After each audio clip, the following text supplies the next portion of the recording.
When Samsung first announced the Galaxy S20, S20 Plus and S20 Ultra, they really focused on those 8K video capabilities. The problem is features like these can easily fall into the gimmick category if they're not good enough. So I wanted to do a quick video just testing the 8K video capabilities of the Samsung Galaxy S20 Plus. Is it any good and should people actually use it? So for a couple of days now, my daily walks, I've been filming little clips here and there, and I've put together a short film for you guys to have a look at. So I'm going to play that through in its entirety, and I'm going to give you my thoughts on the 8K video capabilities of this phone. Also, all the video you're seeing right now is 8K on the S20 Plus. I've got a little clip on microphone for the audio because the phone's a bit too far away, but I just wanted to test it in a sort of talking head sort of environment. Let's get straight into the video.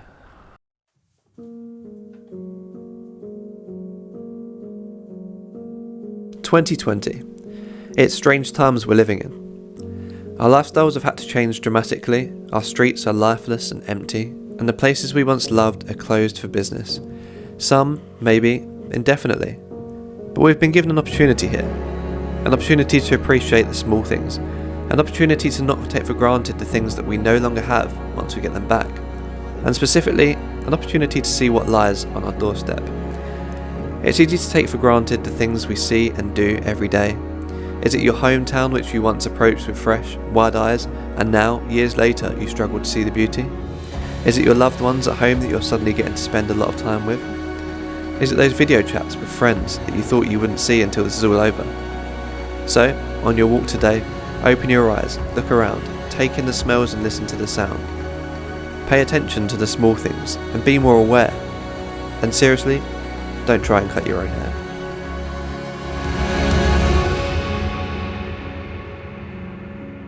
So I hope you enjoyed that little film.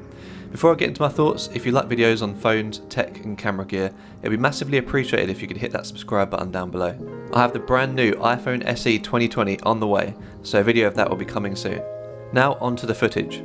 First of all, I'm impressed with the footage from this phone camera. It's easy to forget with all the camera competition between phone companies that these aren't pro cameras, and so I won't be pixel peeping, but I do have a few comments. I just wanted to say that overall I do love the 8K footage from this phone. The first thing I noticed was how well the HDR worked.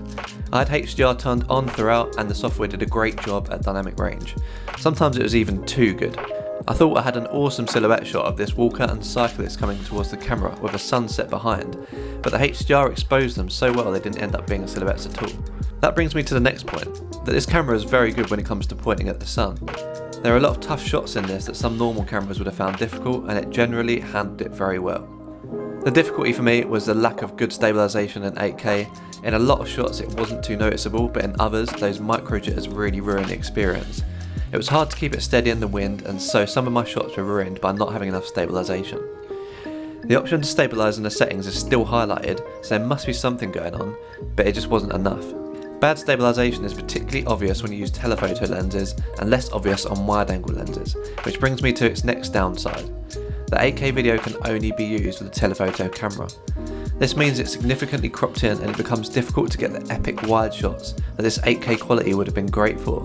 I mentioned it in my review, which I'll leave a link down below in the description for, but I really think that 8K should have been in the main or ultra wide cameras.